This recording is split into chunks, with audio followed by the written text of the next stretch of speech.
Hey there, this is Spicy Demon, and I wanted to let you know this episode of Altered Geek features some cursing because this is a crossover with Doug Abel's Talking About My Generation. Join Mike, Steve, and Doug as they talk about SDCC 2016. Enjoy this episode, and I'm sure you'll be hearing from me again in the future. Mwah!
For more information. But right now, we're here to give you guys a taste of all the zany, animating, and totally insane fun you can expect on this tour.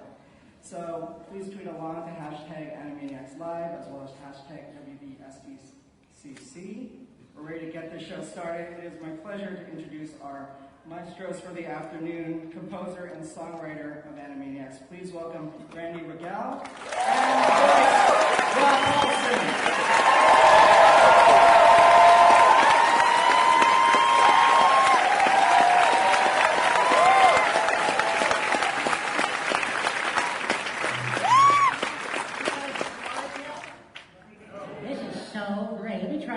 Hello, Comic-Con!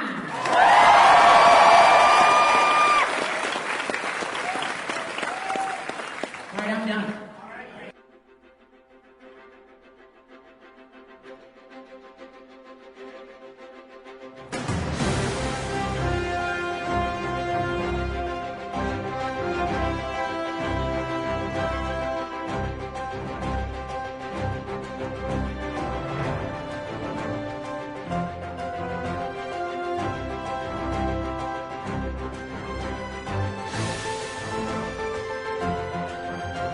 Hello and welcome to episode 3 of Talking About My Generation. I am one of your hosts, TFG and Mike from the Geekcast Radio Network. Also joining me from the Geekcast Radio Network is the other co-creator, Steve Megatron. Hello. Hello.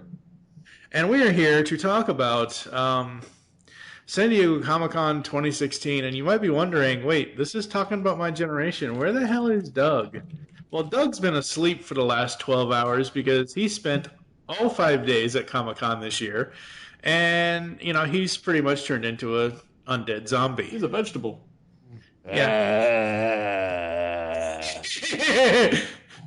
he's a purpley pickled egg or something or other. So what we're doing here, this is Talking About My Generation, episode 3. This is also going to be a special Wednesday or Thursday episode of Altered Geek over on the Geekcast Radio Network, a huge, giant crossover. We're here to talk about San Diego Comic-Con 2016. In general, Steve, what is your overall opinion of the event that happens in San Diego each year during the summer, in brief summary? Well, I mean, you're saying as far as like what they Just cover. the event itself, not what it covers, but just the whole process and the whole potential experience if we ever eventually get to go. Well, I technically got to go if you count watching it on Comic-Con HQ, which, funny enough, was something we talked about last year on Altered Geek, where I was saying, you know what would be nice about this time of year? I was like, having the ability to watch it online for those that cannot go. And sure enough, they had a lot of the panel stuff on there, but it depended on what site you went to. But that aside, no, I mean, I love the announcements, the geeky announcements that come out every year from Comic-Con, the trailers, the panels. I could give less about the commentaries that are in between each from these various websites, but no, I mean, Right. I look forward to mostly to the trailers of television and of film. Right, and we'll talk about those in a little bit. Now, Doug has been going to Comic-Con for 25, 26 years now. Lucky you. This was 25 years for me. This is 25 years. Yep.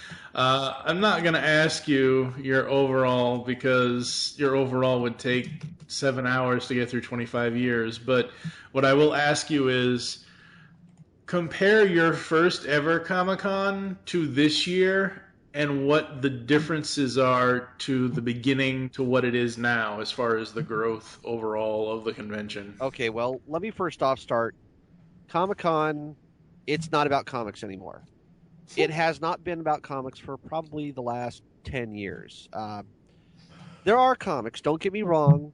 I actually had a very nice conversation this year with Chuck Rosansky about this, and we kind of talked back and forth about how comics are kind of falling by the wayside, unfortunately. It is the very first year that I went in 1991. My dad and I, we walked into the convention center and we walked the entire floor in a day. And there was just so much to see. My father actually they had Battletoads, and he put on this big Battletoads head. And we got a Polaroid picture of him standing there doing a muscle pose, wearing a Battletoads head. And it was the most goofy thing I think I've ever seen. But I still have that picture somewhere, and it was enjoyable. You could walk the floor. You could buy a ticket that day, as a matter of fact. It wasn't waiting, and immediately going, shit, tickets are sold out 2 hours after they went on sale. Right. It's changed. That said, it's... in a lot of ways, it's gotten more fun because there's more of a camaraderie. It's not just... Back then, geek used to be a 4-letter word. And by that, I mean that it was a very dirty word if you were a geek, if you were a nerd. You were not accepted. You read comic books. Oh, my God. You dirty geek. Yeah, and now being a geek is, we finally rule when you look at this. Comic-Con means more to San Diego than sports and the San Diego Chargers. Okay? We, the nerds and the geeks of the world, mean more than the jocks do. Well, finally, and honestly, with the sports in San Diego, that's not surprising considering the team that's out, all the teams that are out in San Diego. Yeah, I mean, we've had 2 teams that have gone to the World Series twice, couldn't do a damn thing, lost, got swept. Chargers went to the Super Bowl and completely embarrassed themselves. Yes. So, but we have hockey. We have the San Diego Gulls. We've had the San Diego Sockers.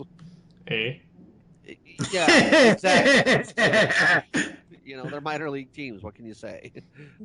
But in short, San Diego, Comic-Con is still the big daddy, and everybody wants to go. Everybody enjoys it.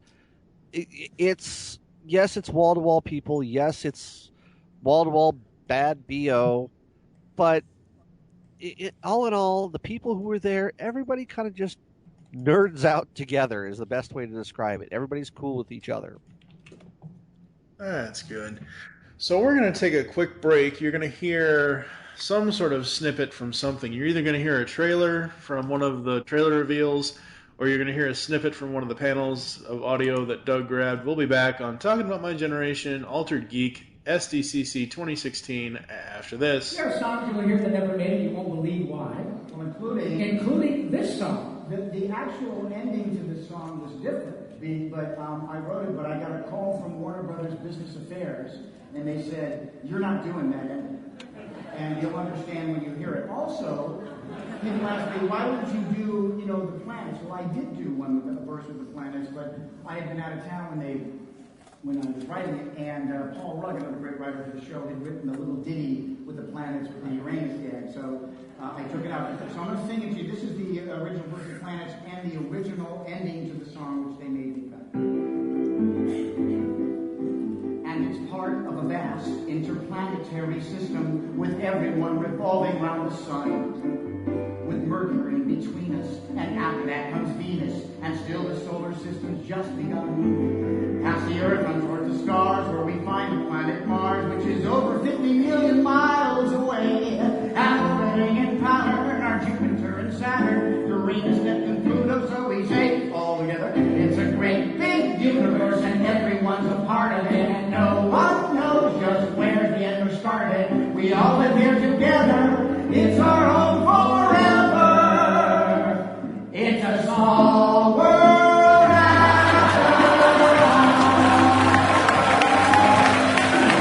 All right, folks, we hope you enjoyed that snippet into the life of Comic-Con, and now we have the Unabled Body Comic-Con report. So this is about what Doug saw, what he experienced this year at SDCC, any kind of panels you went to. What was the first thing that you were able to do? Because you go all 5 days. Well, you go all 5 days, and it would take us 2 or 3 or 4 hours to get through all 5 days. But yeah. What's the first thing every year you normally do on Wednesday night preview night? Well, it's kind of, normally we kind of just walk the floor and see if there's any exclusives that we want to get, because that's usually the best time to go and get it, because most of the places still have exclusives. Right. So with that in mind, I decided that I would start my journey over to the IDW booth. Yeah, because somebody on this podcast asking me about litho. Now, wait a second. Wait a second here. I asked you once. I said, if you're there and it's there, can you grab it? I said on Twitter and Facebook, very rarely, if ever, do I ask anybody, any one of my friends going to any convention to get me crap because I want them to go to the convention and have a good time. But I figure, Doug's an old pro at this. He's been doing this for 25 years. One little stop isn't going to kill his entire 5-day weekend. Well, and let me tell you what happened with that stop, too, because I had the hardest time trying to find IDW. The way that the floor is kind of laid out is that they try to put all the publishers kind of right by each other, and then, like, the major studios off to one side, Golden and Silver Age comics and modern comics off to another side, and then way down at the other end, they put, like, the game publishers. So you have, like, Nintendo and Blizzard and so forth over on the far end. Well, so I'm walking through the publishers, and I'm going, where the hell is IDW? I'm pulling up everything I can possibly find in the Comic-Con app, in the book that lays it out for the exhibitors. I'm having the hardest time. My wife all of a sudden goes, hey, isn't that it right there? Literally, right behind me. So I walk over, and I go up, and I ask the guys, I'm trying to get in line, and they're going, well, yeah, we kind of have a line. And I'm like, no, that's fine. I want to get in line. Can you tell me if you have the lithographs? And he goes, well, we have some. Which one are you looking for? Immediately, I'm going, oh, shit. I'm going to hear it from Mike if they don't have it. It's Wednesday night. They should have this litho. Yeah. Luckily enough, they had it. And so I get in line, and I go to buy them. And as I'm paying for them, they go, oh, by the way, the guys who did the artwork for this are signing right behind the booth. Right. I'm like, well, okay, I'll go get it signed. Well, and you messaged me asking, hey, do you want this signed? And my first thought was, sure, if it doesn't cost anything extra, because No, I'm not saying anything about any of the IDW guys at all, but everybody knows going to conventions, certain people will charge for their signatures. Uh-huh. So, Yeah. you know. And that's the thing, is that most of the time, here's the way that a lot of that works is generally if you buy something from the booth and they're there signing, they'll sign it for you, usually for free. Right. Not always, but yeah, I'll say 90% of the time. Yeah, if you're buying from them most of the time, they will. So what they don't want to do is they don't want to have you taking up 2 hours of signing all of their other crap, which that's fair. So I go around the booth, I walk behind the booth, and I get in line. And as I'm standing there, I see I see Santaluco there. I see 2 other guys, and I'm like, okay. And I walk them up. I'm holding these lithographs, and the first 2 guys go, here, give that to us. You want it signed? I says, okay. I have to be honest. I do not know the artist. If you look at, for me, I can look at voice actors and I can go, oh, okay, that's Jess Harnell, that's Rob Paulson, that's Greg Griffin, and so forth. I know that, but the artists and writers for a lot of the comic books, I simply don't know. I know the names. Yeah, and plus you're not really reading a lot of the IDW stuff, right? Right. So I mean, that's completely understandable. So essentially, what myself and our buddy Joe Reed got was 1 litho each with Eastman, Waltz, Kurnow, and Santaluco's signatures. Everybody knows who the hell Kevin Eastman is. He's part 1 of the granddaddy of them all, TMNT team. Bobby Kurnow is the editor of the comic. Tom Waltz is the writer on most of it, on most of the things. And yeah, no, this thing looks absolutely epic. What this lithograph is, folks, is there was a whole section of the TMNT comic last year, issues 45 to 50, that Santaluco did an all interconnected cover. So when you buy the comics individually, you see shades of what this is supposed to be. This lithograph is everything connected together to tell you one giant story of this epic 5 issues of the comic. Because during these 5 issues, Donatello is dead. No. Shredder is about to win. That kind of thing. So, but this, when they originally announced this, I'm like, ooh, that would be awesome to have, because they announced this way before SDCC. This litho has been floating around for a while. I forget which convention it originally debuted at, but I think it might have been SDCC last year. Yeah, I think it was. Yeah, I don't know. Okay. But, well, I'm sure they still had extras, but yeah, thank you so much for that. But yeah, this litho is just going to be amazing, absolutely. Yeah, and to be honest, I was really shocked when they go, oh yeah, by the way, at the end there is Kevin Eastman. I kind of went, oh my god, I know who Kevin Eastman is. Okay, that one I know. Come on, any child of the 80s, if you watched TMNT, you knew who Kevin Eastman was. Kevin Eastman, if you didn't, you need to be slapped. Exactly. Yeah. Yes, exactly.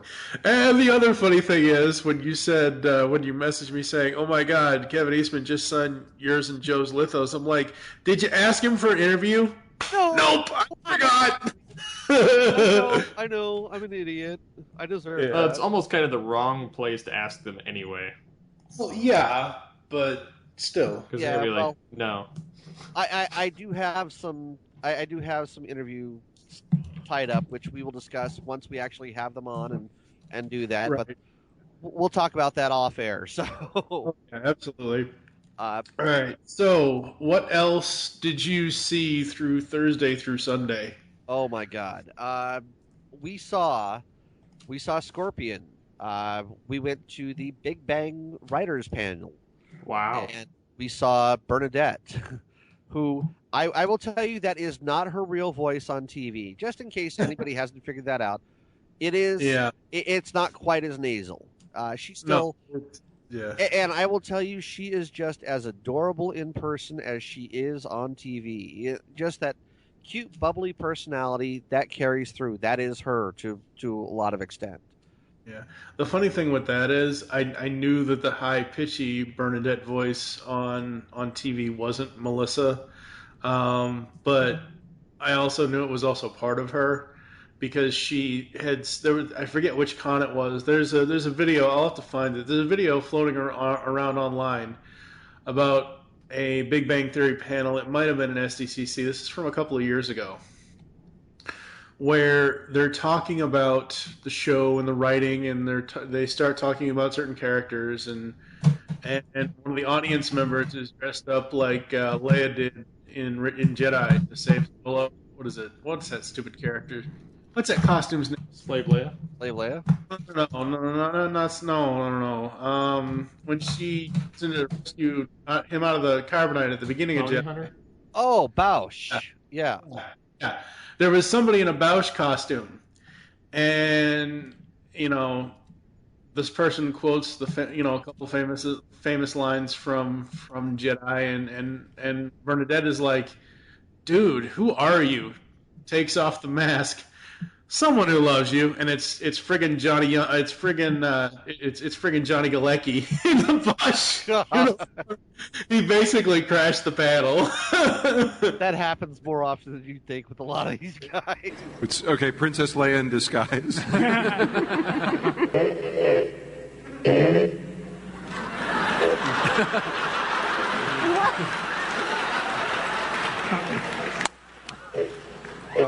Yeah, my question is, the people or the players, I'm sorry, I'm so nervous. The cast, are they like the characters? Are the cast like, are we like our characters? Yeah. What do you guys Maya in real life is a neuroscientist, and she plays one on the show. That's not an acceptable answer. Whoa. Okay. Excuse me? It's not an acceptable answer. Really? Dude, who are you? Reveal yourself.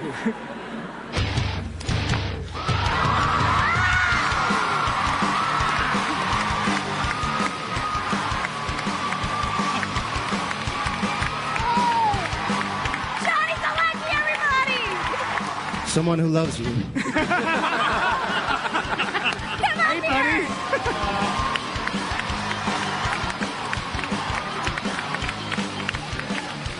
I couldn't stay away.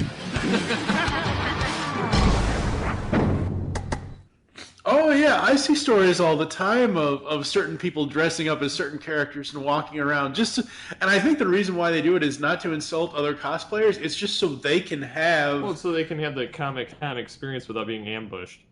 Right, exactly. That freedom to actually experience the con. Well, let me give you an example of one that actually happened this year. Every year for the past, probably 5 or 6 years at least, Adam Savage shows up at Comic-Con. And he has a couple of costumes that he does. One, he does so that he can walk around the convention unhindered, without people bothering him. Another one that he just dresses up kind of for fun. Well, last year and this year, he brought along other people. He actually had Orlando Bloom with him at one point. He had Conan O'Brien running around with him at one point. And he had Alton Brown running around with him. Now, oh my God. when he was with Alton Brown, they dressed up like the two guys in the white suits from Matrix Revolutions, I think it was. Right. Yeah. So they were running around dressed up. They had like the white dreads on their hair, and it looked absolutely ridiculous. But if you looked at them and you looked at them hard, you could recognize who they were. But if you weren't really paying attention, they'd just go right past you. Be like, okay. Last year, for example, and I know I'm going back to last year, but that's fine. My wife and I were walking around on the floor, and we happened to look, and I go, hey, and we literally walked past this guy, and I looked at him, and I go, man, that's a really good Loki outfit. Turns out, damn it, it was Tom Hiddleston, dressed up as frickin' Loki. Yeah, it was Mr. Taylor Swift. Yeah. Well, it's funny because Tara Strong was running around as Harley Quinn. Yes, and that she not surprised me at all. Yeah, she looked pretty. She good. always looks pretty good. Yeah, which that brings me to kind of another thing that I saw. I have to kind of relive this just a little bit for everybody. Good. My wife and I went and saw on Saturday we sat for 3 hours in one particular room to see Quick Draw, Cartoon Voices 1, and then WWE and Scooby-Doo Curse of the Speed Demon. Oh, they're coming out with another one. That's why Rocksteady was there. Yes. So, for those that don't know, behind the scenes again here, Doug was sending me pictures of shit from Comic-Con. So, this picture he sent me, he's like, who it is, and I'm looking and I don't notice. Of course, I had just and Steve knows this very well. When I first wake up from something, when I first wake up in the morning and stuff, I barely notice shit half the time. So I'm looking at this picture and I'm like, oh hey, it's Rocksteady, it's Sheamus from What's he doing there? Yeah. Well, it turns out that he and Paige from WWE were there to promote the Scooby-Doo WWE crossover, which I'm not quite sure how they're pulling this off, but they had all sorts of characters mixed in here from WWE. They had Sheamus, they had The Undertaker, they had Dusty Rhodes, and Dusty Rhodes actually has probably one of the best lines in the entire thing the 3 or 4 clips that they showed us. He says, "It's time to get funky like a monkey." And I went, okay, yeah, I like that one. But throughout the panel, Gray Griffin is there, and oh my god, she's so cute. She is adorable. I actually got a hug from her, I will admit that. I had a t-shirt that I made for her son, and her son absolutely loved it, so I'm happy for that. But anyway, we were there, and we see Matthew Lillard and Paige, and some kid gets up and asks Paige, what's your favorite move? And Paige goes, mine. And she goes, well, I was going to ask Sheamus. No, it's mine. He likes mine the best. And so Matthew Lillard goes, well, what's your move? And she goes, well, it's a submission move. Here, I'll show you. And he's like, oh, hell no. Hell no. I already got neck slammed in front of my kids and had to try and explain that. He goes, I'm not going to be getting up here and having you try to do any moves on me. So the audience is like, yes, yes, yes. The audience goes nuts. So the audience finally coerces him to get up on stage and let Paige do her submission move, which for those that don't know, it's called the Page Turner. Yes, and to me, it looked like the old school figure 4 leg lock. Okay, this tells you how far back in WWE history I go. Yeah, it's a type of that, but it's completely different. Yeah, it uses part of the figure 4, but it's not the figure 4. Well, they get Matthew Lillard and Paige up on the table on the stage, so they're probably lifted up about 7 or 8 feet up off the ground floor here. Right. Yeah. And she's here doing this twist. Gray took a picture of it, and I managed to grab a copy of it and posted it up. It is the most hilarious damn thing I think I've ever seen. Matthew Lillard is twisted around on his stomach, and Sheamus is trying to catch him to prevent him from falling off the table. Oh man, I both my wife and I were dying of laughter, and I really wish I'd gotten video of it because it was just too damn funny to pass up. It was probably the best thing I saw the entire weekend, and that's like pushing it because there's a few things that were slightly right there with it, like the Animaniacs live panel. That was incredible there as well.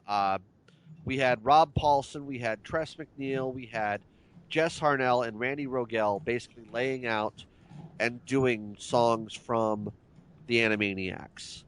Right. Yeah. And it wasn't funny necessarily, but it was like I watched it and I immediately felt like I was sitting in front of the TV, after I'd come home from school watching these cartoons again. Right. Oh, absolutely. It was total time turner. Yeah, I just recently turned my girl Jen on to. I finally got her after bugging her.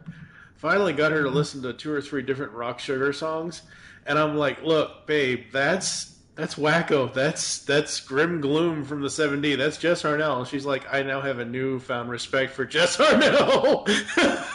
Well, and it's funny because if you have not seen what Jess Harnell looks like, he actually made a comment. He's standing up there on stage. He goes, "Yeah, people don't realize that I'm wacko. He goes, I look like somebody from Whitesnake, so they mistake me for that all the time.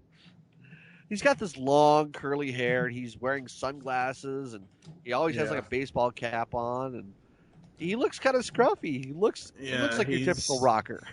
Yeah, he does. But that's the beauty of a voice actor. Nobody knows. Yeah, nobody knows until they pop out the voice. Nobody knows. Yeah. Was there anything else that you and your wife saw that you want to talk about? God, there was just so much to see. My wife recognizing Kevin Eastman on, when we were sitting in a panel, and she's just like, "Hey, isn't that Kevin Eastman over there?" I'm like, "Oh my God, my wife is becoming a geek! Yay!" I know it's a little thing, but it's hey, it's the little things that count. So. Oh yeah, I mean, that was it. I in some ways, I wish we had gotten into some of the bigger panels. I missed out on the MacGyver panel because we wanted to go see something else that happened in another room, and I forget what it happened like the same time as the MacGyver panel. We missed out on the Supergirl and Flash panels because those were just crazy in Ballroom 20. And basically anything that happened in Hall H, we kind of looked at each other. We said, "Look, unless we're camping out from right at the start, we're not getting in there."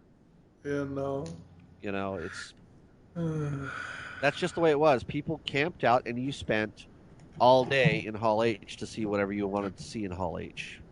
Yep. So, I honestly think and I don't know what they're going to do for next year. We can talk about that at the end of the show. But I honestly think if it's going to stay in San Diego, because I know there was a news item last year saying, "Oh, San Diego Comic-Con stays in San Diego until 2018." So if they're going to continue to stay in San Diego, I almost think Hall H should just be a completely separate experience from the rest of the con.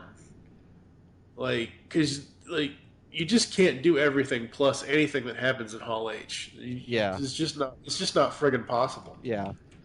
I am going to bring up one thing that was kind of a negative this year. Okay. It was a big thing for a lot of people. This year, they started with these RFID badges. Basically, they put a radio frequency chip inside the badges.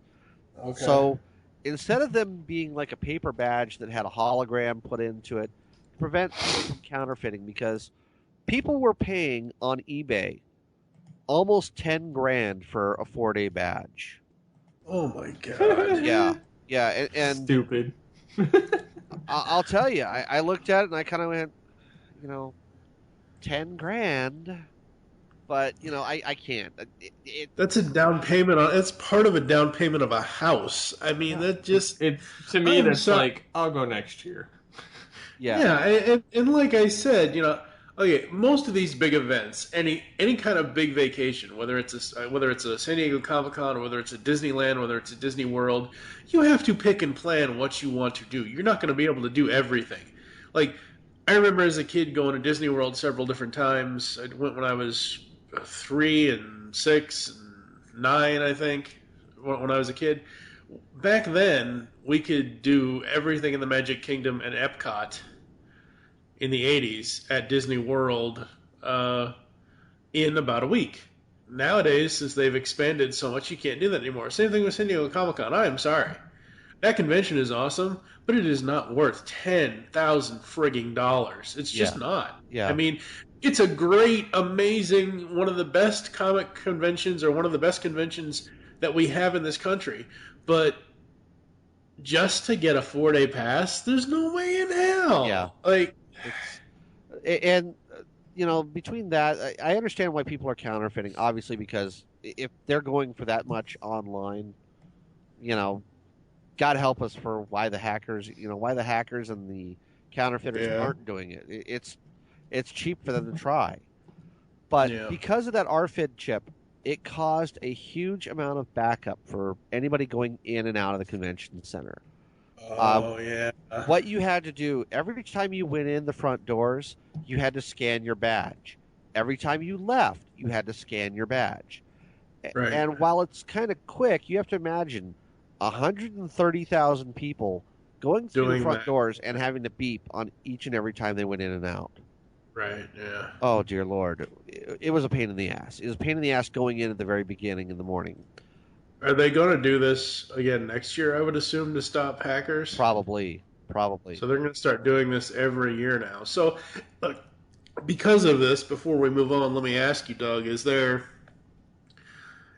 other than getting food or going to your car to drop off stuff, is there any reason really why during the day that you should even be leaving the convention center, unless you're going home? Well, actually, yes, there is. Okay. Outside the convention center, because there is stuff that spills outside of it.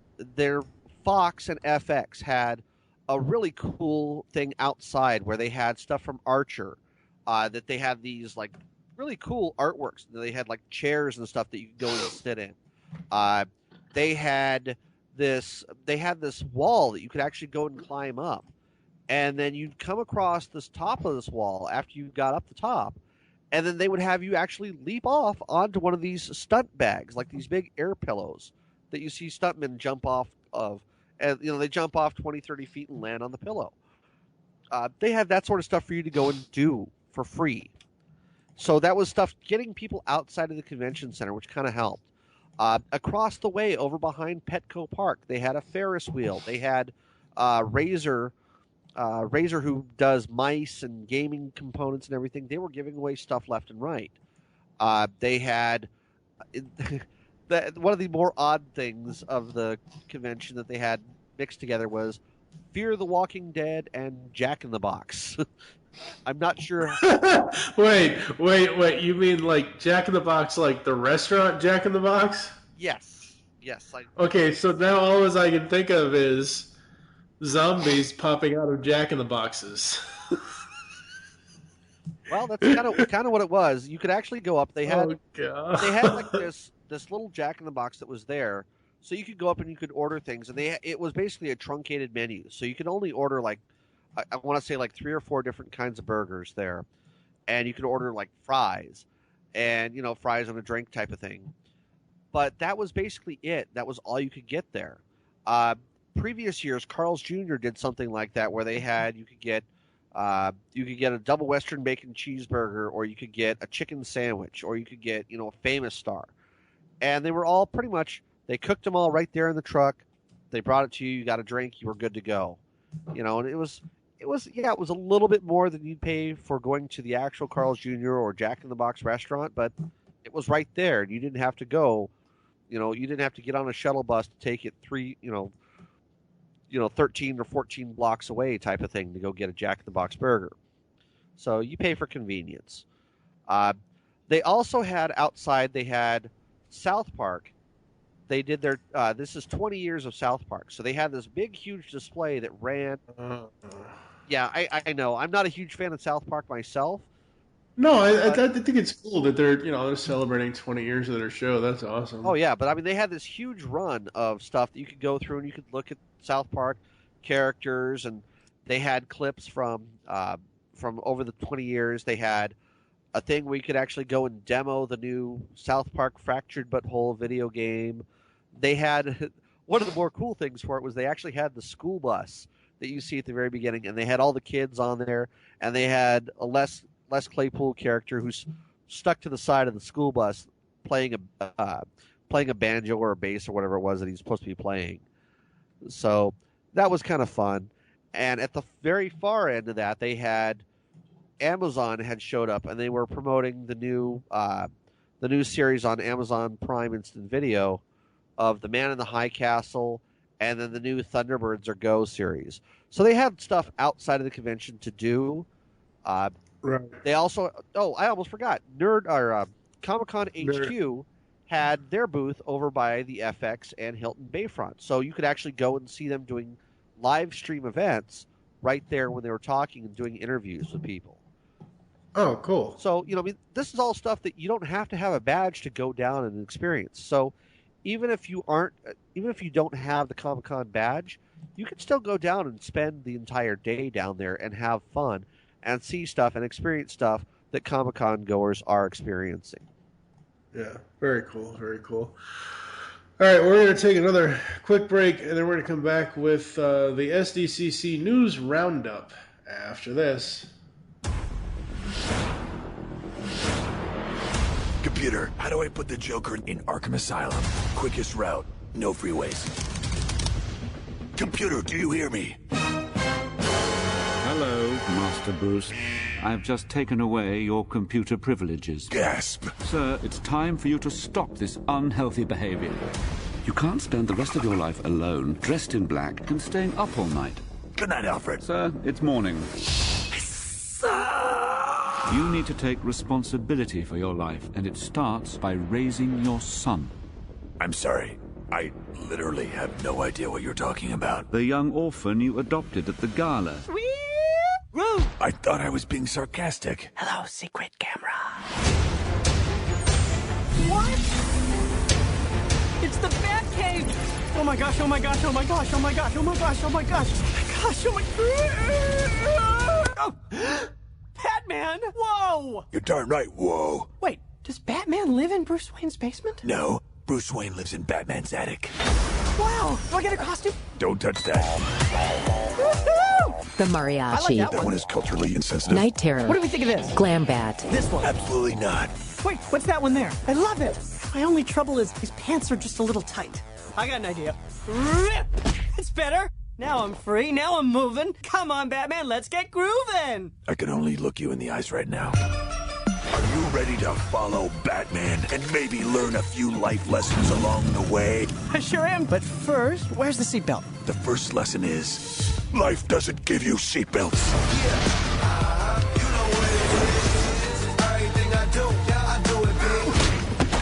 Oh, Alfred, I have incredible reflexes.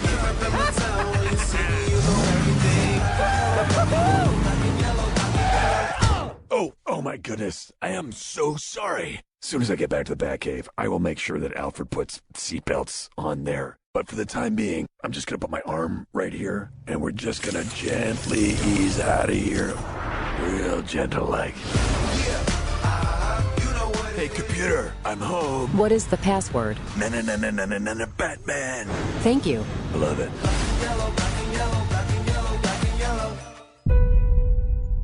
There is a stranger who comes to this village from the sea.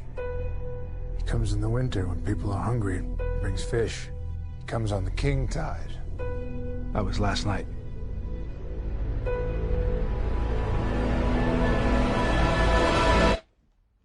Talk.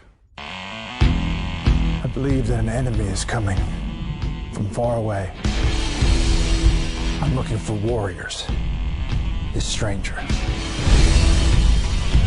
Others like him. I'm building an alliance to defend us. It's very important that I see this man. Barry Allen. Bruce Wayne.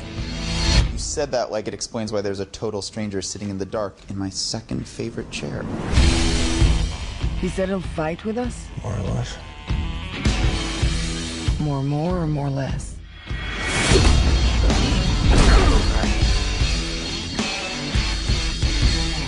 Probably more or less. He said no. He said no. Look, man, I don't know who you are, but whoever you're looking for,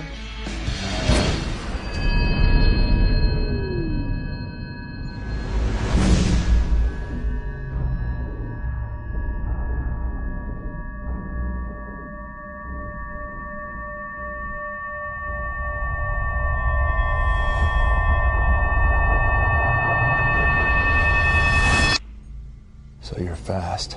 that feels like an oversimplification. I'm putting together a team. People with special abilities. You see, I believe enemies are coming. Stop right there. I'm in. You are? Just like that? Yeah, I need friends. Agreed. Can I keep this?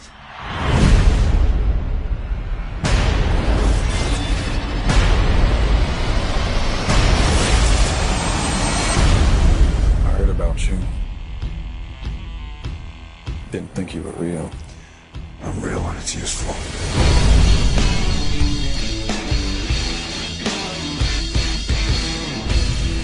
curry. I hear you can talk to fish.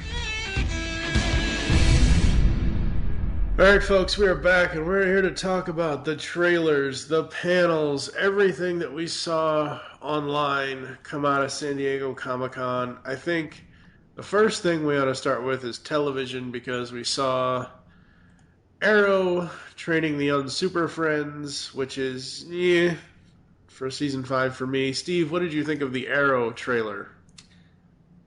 I mean, it showed the new trainees more or less coming in, but other than that, it really didn't do nothing for me because I don't know.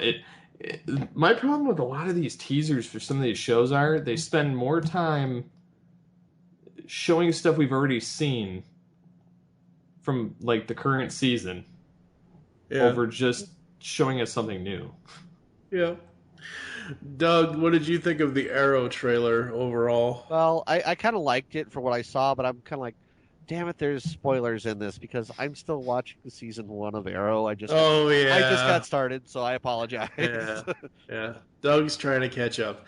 Okay, so Arrow for me, like I said, it was all right. And as I've said on Altered Geek, I haven't said it too much on Talking About My Generation, but as I've said on Altered Geek, Arrow is hit, and Steve and I have talked about this, Arrow is hit or miss. Seasons 1 and 2 were epic, awesome, and great. There may have been 1 or 2 episodes in each of season 1 and 2 that are meh. Season 3, you might as well have brought in Batman. That's all I'll say about that. Season 4, again, it went back to depending on the episode that you're watching that week, whether it's good or bad. And Season 5, when I saw the trailer, I just thought, okay, so when are Jana and Zan gonna show up and Gleek too? We need a Gleek now. They'll put them on a cell phone like they did in Smallville. Yeah, there you go. So the next trailer, since Steve brought up about the whole thing of showing everything in the first 2 years and only 1 minute and something seconds of the third year, let's talk about Fox and Gotham Season 3. So the Gotham Season 3 trailer was more of a Season 1, Season 2 highlight reel for 3 minutes and 56 seconds. The last minute and 14 seconds or whatever it is actually showed us stuff from Season 3. So, Steve, out of the Season 3 stuff you saw, is it enticing you to keep watching Gotham or no? I mean, honestly, I didn't really see anything I didn't expect to see. Like, it was stuff that they kind of teed up anyway at the last couple episodes of Season 2 of Gotham. So, I mean, honestly, I didn't notice. You're saying that there's like over a minute of new footage. I didn't really see over a minute of new footage. I just saw like 30 seconds, if that. But yeah. I don't know. That's one of those shows that it's going to have to wow me when it comes back, or it's going to be on my chopping block. Yeah. What about you, Doug? I didn't even bother. I looked at it, I saw it, and I went, eh. Gotham has not... I watched a couple of episodes for the first season, I went, not interested. Move on. Season 2 was a much better improvement overall as far as the writing, as far as the story, but again, there's only so, like, I hope to God this show does not do 10 seasons, because there's just no way that they can do a Smallville 10-season run, because you don't have, I mean, David Maus or Mazouz or however he says his name, I'm not trying to insult the kid, but unless we're going to watch him grow up and become Batman on the show and him grow up in real life, there's just no way. Well, on the last episode, they're going to pull a Smallville, and they're going to have him turn around, and you're going to see Batfleck. Oh, dear Lord. Talk about old man Bruce. All right, they did not show a Supergirl or Legends trailer, did they? No. They did show a Legends. They did not have a Supergirl. Okay, I did not see the Legends trailer yet. I want to. The Legends trailer, more or less, is a lot of the same. It's very in the vein of Arrow in that it shows pretty much everything we've already seen. It has like a little bit of an explainer. There's maybe about 30 seconds of new footage in there at the end of it, more or less, not giving you anything to go off of other than one villain that they've tapped to be in the series.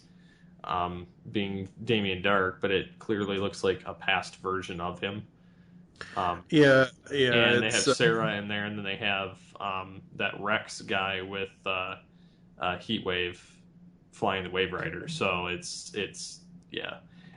There really wasn't that much there either, but I'm more enticed for the show just for the fact I'm not any more or less than I was last season, but I like the cast, so it's enough to keep me on. Oh yeah, I love the first season of Legends. I thought it was just so refreshing to have a team-up show. I mean, I enjoyed it, but I hated the fact that it was Vandal Savage every episode, and it was like, oh, it's episodic. It's villain of the week with the same villain. Yeah. So, I mean, yeah, it was a new timeline, but it was getting annoying because it was the same guy. Whereas this season will be a little bit different because you're going to have all of the Arrow and Flash villains being villains in this. Yeah, because they're going to go up against the Legion of Doom. All right. So let's get to the granddaddy of them all. The best show CW has going outside of Supergirl, which is The Flash Season 3. And it's Flashpoint time, Steve. I know, it set up a lot of stuff in this one. This was actually the most new footage in a trailer that we saw of any of the shows. And I was kind of surprised by that, the fact that predominantly all of it was new. Yep. Yeah. I'm kind of hoping that my wife can't hear me because I really don't want her to know that Cisco is a rich guy. Not only that, but I don't know if anybody saw this it was like a week or two ago, but somebody posted it on Geekcast Radio on the last episode of Altered Geek, and it says, and you get to be a speedster, and you get to be a speedster, and it had like a picture of Oprah, and had like everybody that's getting to be a speedster, so... yeah, that was the other thing is she's fortunately my wife has already seen the pictures of Wally West as Kid Flash, so that's not too much of a surprise to her. But you know, the fact that everything's totally different in Flashpoint, and I kind of looked at it and I went, yes, this looks like it's going to be a good season all the way around. I cannot it's going to be wait for totally October. new. Oh yeah, I cannot wait for October 4th. That's all I can say. Yeah, let's switch over to movies. Well, I have one quick one that I have to bring up that looked absolutely good for a series, for a TV show that's going to be on Stars. Real quick, Okay. American Gods. If you have not read Neil Gaiman's book American Gods, came out back in 2001. First off, pick it up, read it. It is absolutely incredible with how it is. The TV series that they're coming out with, television adaptation, it's basically going to go on here. Everybody's been talking about it for probably about 5 years now, and we have got some absolutely incredible people who are going to be in this thing. We've got Ricky White playing as one of the main characters, Shadow. We've got Ian McShane from Deadwood, who's going to be Mr. Wednesday. Cloris Leachman playing as Zoria Veshernaya, I think it is. I'm probably butchering it. But basically, you're getting a bunch of gods that are showing up, and everything looks absolutely beautiful. You've got like an Irish god. You've got Thor that's supposed to be showing up, or Odin that's supposed to be showing up later on, and all these different gods showing up in America, and you're gonna have like these Native American gods that are going to be showing up throughout the series from what I've seen of the trailers. It just looks absolutely gorgeous. So if you have Stars, go watch it. If you don't, pay the little bit extra to get the Stars streaming app, just like you would have for HBO Go or Showtime Go. Well worth it. Yeah.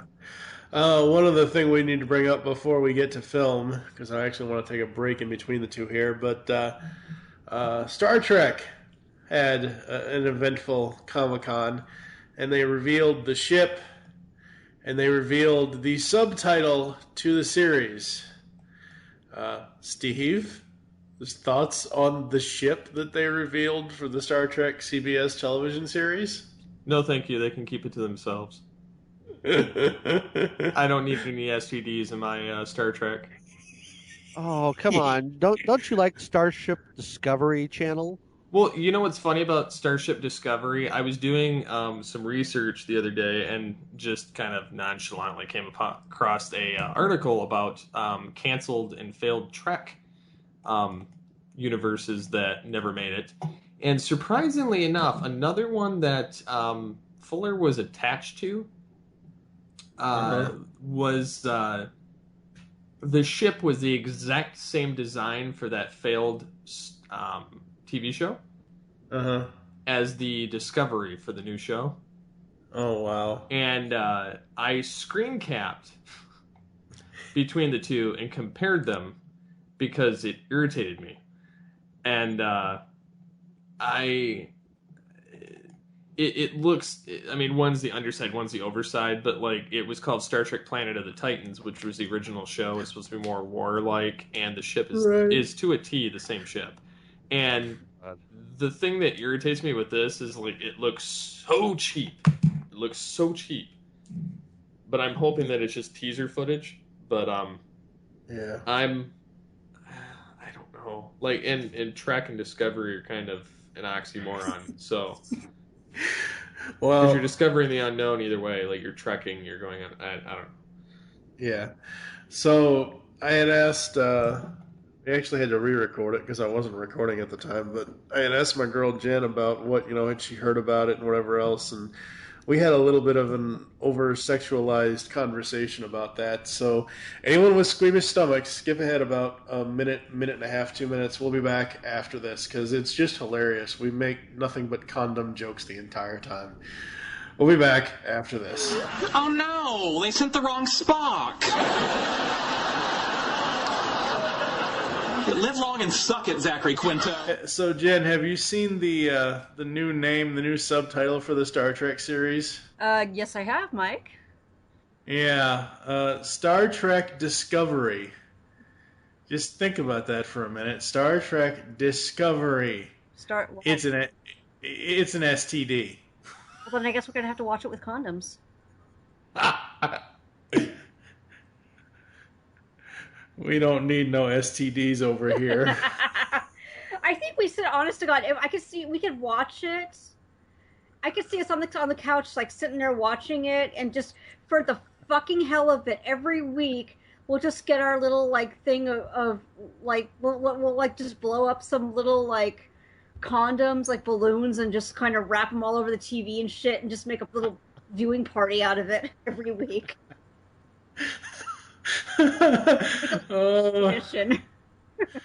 CBS, what have you done? Oh my God, Star Trek Discovery, it's an STD, folks.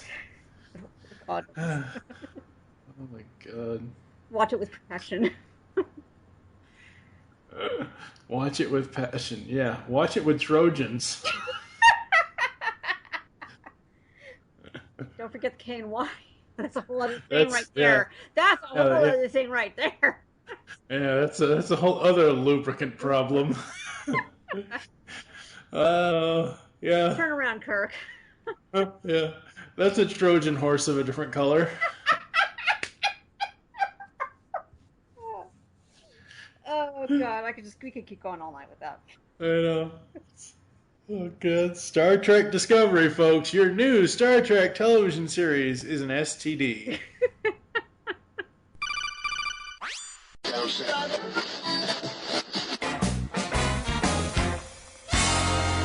Welcome to the Wicked Radio Network. Want to interact with the show? You can contact us in the following ways. You can call the voicemail line 502-526-5821. You can email us feedback@geekcastradio.com. You can visit the episode post on geekcastradio.com or alteredgeek.com. You can get all of us on Twitter @alteredgeek.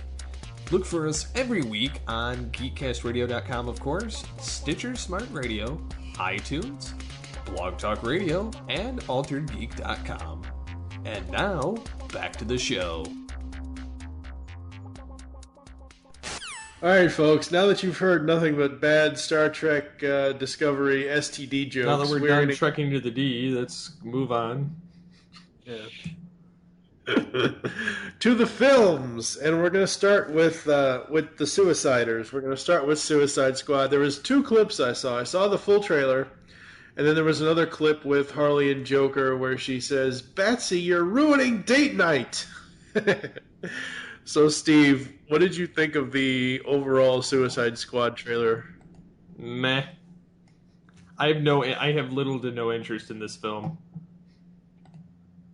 I think it looks fun, and at least we'll see Batman not hunting Superman. So there's that. Doug, thoughts on Suicide Squad? Well, I only saw the date night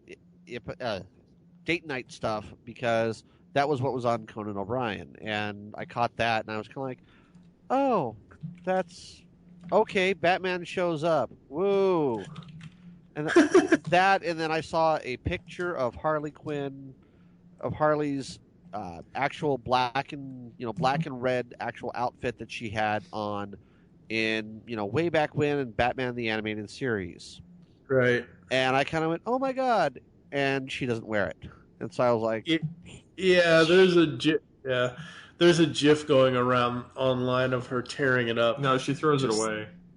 Yeah. No, sorry. Whatever.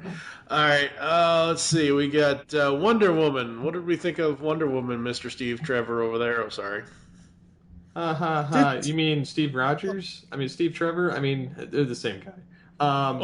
Or technically Captain Kirk, seeing as how Chris Pine is Steve Trevor. That's a technical foul. I think that's going to be a really good movie.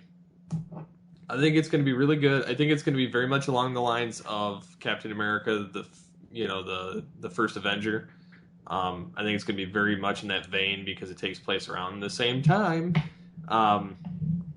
So I mean, I have good hopes for that film. I think it's going to do better than any of the DC universe that's come out, extended universe that's come out so far.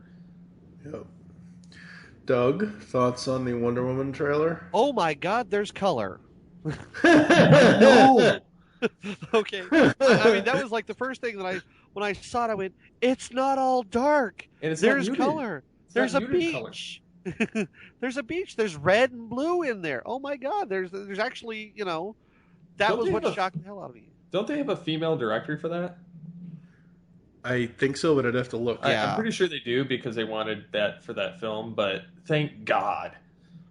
Yeah, it's just, I mean, that was like, I saw the trailer and I just kind of went, "Oh, thank you. I think that's going to be one of the best ones so far with that universe. Well, and it's kind of funny because Comic Book Resources, they actually listed, like, they ranked a lot of the trailers, and they ranked Wonder Woman's trailer as the #1 trailer out of 13. So I kind of have to agree with this. Yeah, the director is Patty Jenkins. Well, kudos to her. Yeah. Just to give people some background on her for films, she did 1990. She directed 2003's Monster, and she directed 2011's Five, and she let's see. So, yeah, for television, she did episodes of Entourage, Arrested Development, Sarah Silverman program. She was an actor on there. So yeah. But yeah, no, the Wonder Woman trailer looked awesome. I think it looks great. It's nice and bright. I just found it super ironic that they have Captain Kirk as Steve Trevor. And then, for me, even though it looks dark, for me, the granddaddy of them all, the theatrical debut, highlight reel, whatever the hell they're calling it, Justice League. I was very skeptical when it came on, but when I got to actually see the footage and I saw Bruce Wayne, doing the whole thing with Aquaman, and then you get to see, Cyborg, and then you see Batman and Wonder Woman kind of in the recruitment phase. Right. The comedy that they threw into this to kind of lighten it up, Bruce being more lighthearted, was nicer to see in this. Getting to see Barry Allen, the Flash, instead of what we got in the Batman v Superman, it kind of fleshed it out a little bit. You get to actually see color on some of these guys, even though it was dark, it was still color by comparison to the previous two films. And so far, by what I've seen, I'm thinking that they've turned a corner and that it may actually be headed in the right direction with two good DC films next year instead of whatever we got this year. Yeah. Yeah, I mean, Justice... See, this is the thing. This is what I've... They changed the Batsuit again, though. Yeah, they darkened it. It's all black now. And they added, padded armor. So, again, you can't see the Bat's emblem because it's mixed in the background of the damn suit. And honestly, that... I mean... It bothers me. Okay, well, and I mean, I saw bits and pieces of it until I actually see an actual photo of him in the suit. Okay, well, all right. It bothers you. We're sorry. Well, it looks like they're trying to go back to stinking Nolan. I don't think they are. I think they're trying to more homage Keaton than anything else. I don't think they're trying to go back to Nolan. I think that they're So, for me, this is what I've been saying for years over on Altered Geek, folks. If you're not listening, if you're listening to Talking About My Generation, but you're not listening to Altered Geek or to listen to Altered Geek on Geekcast Radio, but it's one of those things where I've been saying for years now about the bat suit and about these things now that for Batman v Superman was the worst way for him to be introduced, I think, because he's just in a cockfight with Superman, essentially, the whole damn movie. I didn't have a problem with it because it's saying that he's been established for years instead of going through, like, his origin of becoming Batman. We actually had him functioning as Batman for, 15, 20 years. Yeah, and that's fine. And again, I'm not trying to take this Comic-Con episode down into the BS that is BVS, but it's one of those things where that was his debut, and I did not see enough of him. See, the problem with BVS is they tried to cram so much into that damn movie that you don't really get quality things out of being able to see Batfleck. I mean, we see him interacting with certain people, we see the fight, we see all that, but the Justice League trailer, I saw more of Bruce Wayne and Batman in a 2.5 minute trailer than I did a almost 3 hour goddamn movie. That just is wrong. I'm sorry. Yeah. And Justice League to me looks amazing. It looks great. It still looks dark. It still looks like it has the potential to go sideways. And I'm hoping it doesn't. I really actually would love to see DC finally have, a really good movie, kind of going back to, the 1970s era of when they had excellent, cartoon or not cartoons, television shows. Thank you. God, why am I screwing that up? But that was when DC lived, was in the 70s. Yep. If they can do that with the movies here for 2017. I wish him the best of luck because we had the crap of BVS. We had the Dark Knight Ascends or whatever it was, Dark Knight Rises. So the Dark Knight, since we're talking about this now, the Dark Knight Rises, it's compared to Batman Begins and the Dark Knight, it's about, whatever, but the Dark Knight Rises was not as bad as for me, and again, for the listeners of Talking About My Generation, all you Altered Geek people, you already have heard me talk about this for 3 frigging years. The BS that is BVS is 3 years of marketing for a film that's almost 3 hours that essentially does nothing for me. For me personally. Yeah. The only thing I got enjoyment out of BVS was seeing Batfleck as Batman, seeing the Batmobile. That's about it. You got... the whole joke that I continue to make, Martha, why did you say that name? Martha is the safe word, people. He was on top of Superman. So, let's change to a different Batman movie. How about, shall we? Can we talk about Lego Batman?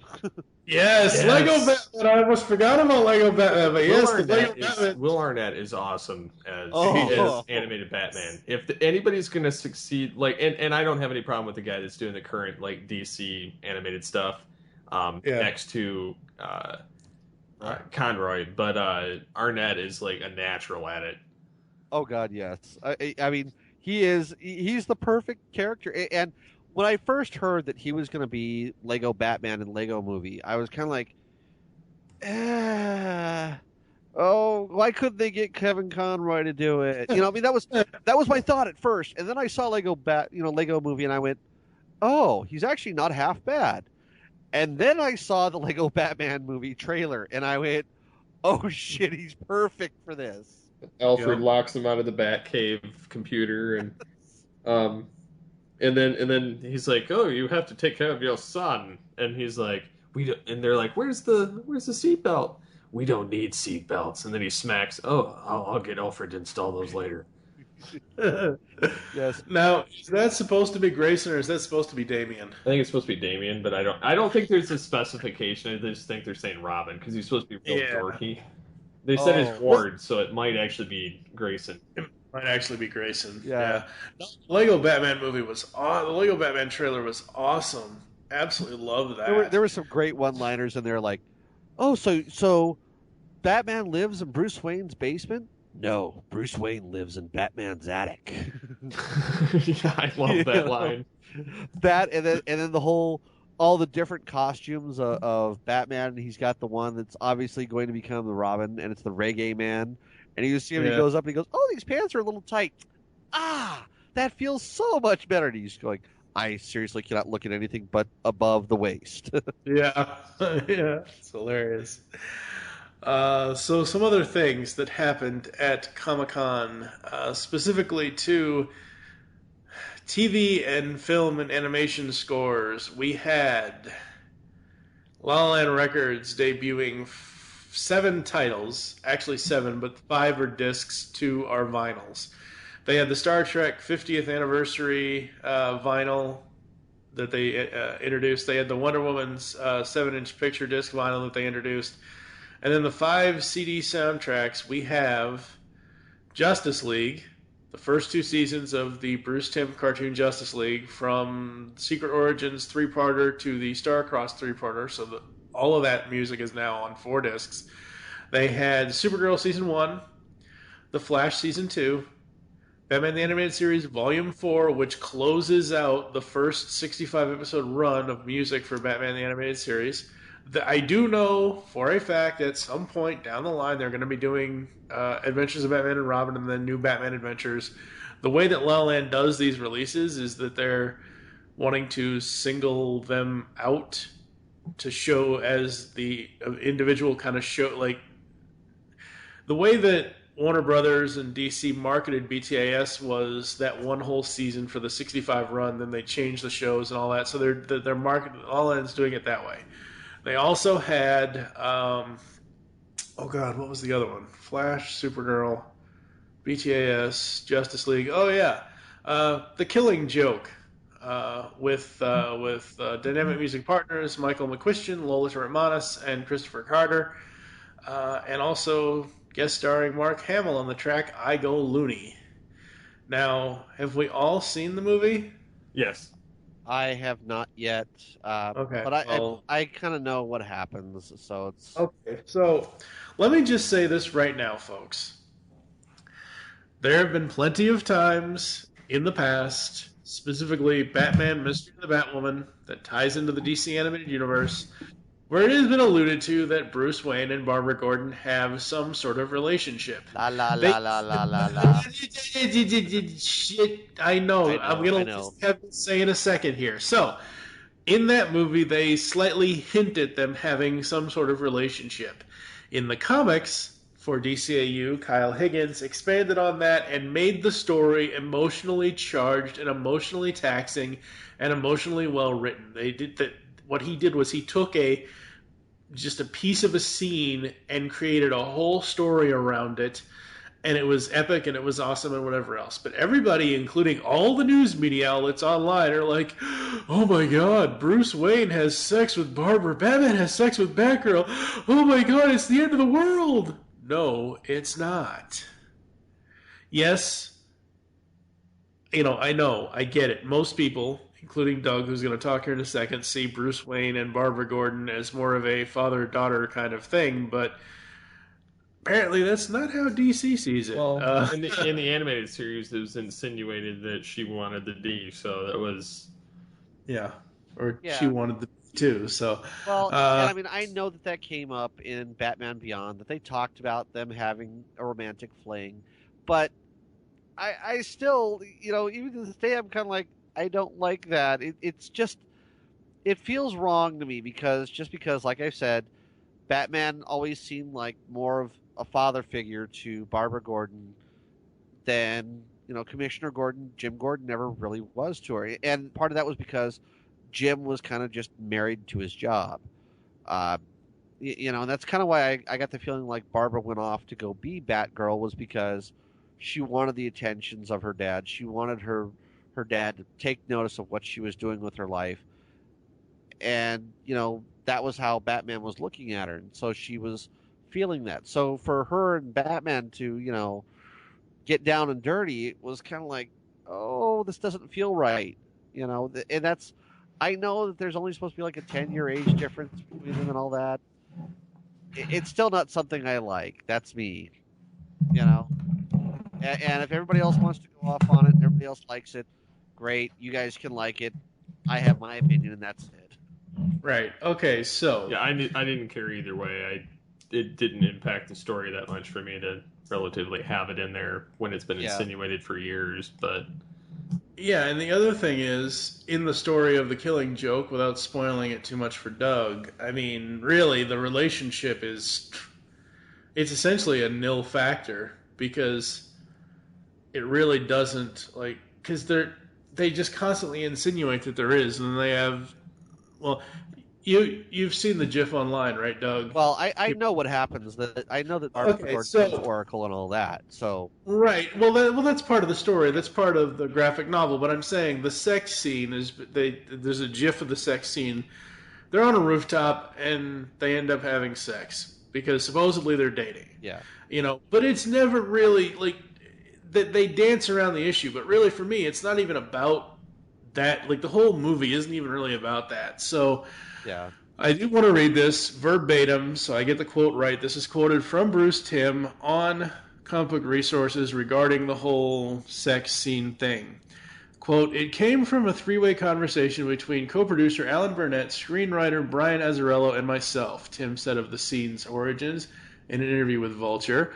"I don't remember who initially came up with the idea, but we all kind of jumped on it at the same time and said, yeah, that's kind of where we need to go. My memory kind of says it was Brian, maybe, who came up with the idea, but I'm not sure." Tim noted in the interview that he wasn't shocked at the reaction to the scene. "We were aware that it's a little risky, that it's definitely stuff in the first part of the movie that's going to be controversial. Here's where we came down on that specific issue. It was really important for us to show that both of the characters make some pretty big mistakes. I mean, his parental skills aren't that great. Maybe never having had any kids of his own, he doesn't realize that if you tell a kid to not do something, they're going to want to do it even more. And then she makes some mistakes, and he kind of overreacts to her mistakes, and then she overreacts to his overreaction. So it's a very human, it's a very understandable story. It's tricky because it's messy, because relationships are sometimes messy. But to me, to Alan, to Brian, it was all very fascinating to us to explore that angle." So with Bruce Timm saying this, I don't, again, for me, like, the way that the news media outlets were making this was like, oh my God, it's the end of the world. It isn't that damn bad, people. Get over it. Yeah, and I mean, overall, it's a very small part, like you said. Yeah. It's just everybody's dwelling on that one piece. Me, it's... I mean, I would really think, and you've read the comic, right, Doug? Yeah. Okay, so I really think people would have more overreacted to the scene where, in the film, that the Joker takes the Commissioner through the funhouse in the roller coaster thing and shows him various images of Barbara. Like, I really think, because essentially that's a rape scene. Yeah. I would think that people would more overreact to that than overreacting Batman and Batgirl getting it on. Yeah. People are fickle these days. All right. Is there anything else that we saw, Steve? Is there anything else that you saw at Comic-Con that you want to talk about? Not that I can remember. Doug, was there anything else that you wanted to bring up? Well, just that there were some really interesting cosplays that I saw. Like what? I did see a guy who was running around as a mashup of Ronald McDonald and Thor. Yeah, that was pretty interesting. There was another really good one, which I was really fascinated by, which was a girl who she did Mandalorian armor, and it was a Snow White Mandalorian armor. And I know, Mike, that you don't care for Snow White, but this looked so damn good. She had the red and the blue and the yellow going on. When she took her helmet off, she had the bow in her hair like you would see for Snow White, and she just looked cute. I mean, it was really kind of weird because you don't expect, a Boba Fett type character to look cute like that, and she pulled it off perfectly. Yeah, my problem has to do with more the content of the 1937 animated quote-unquote classic than the actual character herself. Yeah. Like I've read the character in various different iterations and things like that and all that, but I mean, yeah, hey, cool. Snow White as a Mandalorian, that works. Yeah. What other costumes did you see? God. Well, there were tons of the big thing that everybody was dressing as this year was Harley Quinn and the Suicide Squad Harley Quinn. Yeah. Which I kind of went, oh God, really? Please, can we just move off of that? There was that. There were people that were there were several people who were dressed up as the Pokemon Go Pokestops. Oh. Okay. It was different, and I saw it and I kind of went, okay, that's cute, but not really special, I'm essentially over the whole Pokemon Go thing, but originally when it started, I created this hashtag, which sadly never caught on. Hashtag Stop Pokemon Go. And it's more so about the fact of the irresponsibility of certain people, of some people. Like, there is several different news stories. Like the two guys that fell off a cliff in California because they're trying to play the game. And half the news stories about the game only focus on the catching part. They don't focus on the fact of you have to then train these digital animals and then fight other people. All they want to focus on is the whole, and don't get me wrong, getting outside and getting exercise is all well and good and everything else, but that's all they want to focus on. And some of these, like the girl that found the dead body, I don't know. It's just, I'm over it at this point, but oh God, the Pokemon Go was a fad that I wish would fade out faster than Beanie Babies did. Yeah, the last one that was really kind of, I don't know whether to be confused by it or think it was really cool, because there was a guy I saw who was walking the floor, and he was dressed up as Supergirl, and either he was a really ugly Supergirl or a very pretty Superman. Okay. On that note, we're going to take another quick break. You're going to hear some sort of panel audio or something, and we're going to come back to close the show after this.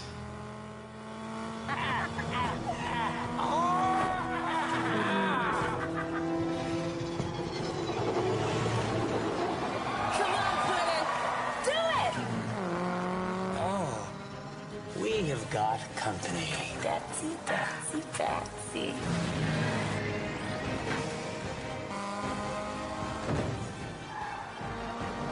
Stupid bats, you're ruining date night!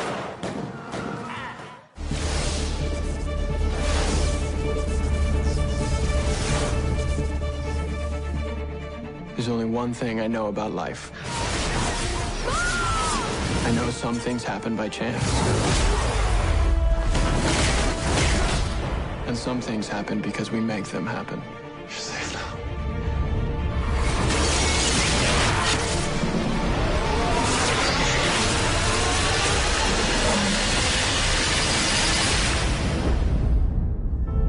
I'm finally free. I'm home. Hey, Slugger. There's my beautiful boy. Is everything all right? Everything's great. You look really familiar. I've seen you before, haven't I? Barry. Barry. Barry Allen. Right. It's fine. Sorry. Some people are just meant to be in your life. Hey. Who the hell is this?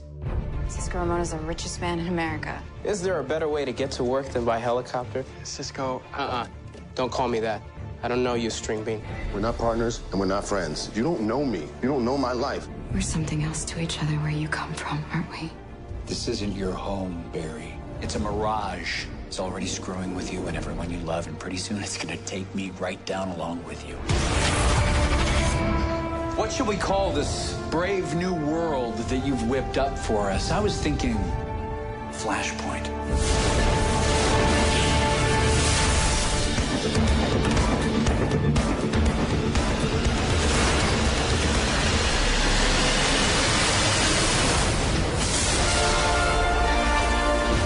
Now who's the villain, Flash? Now who's the villain?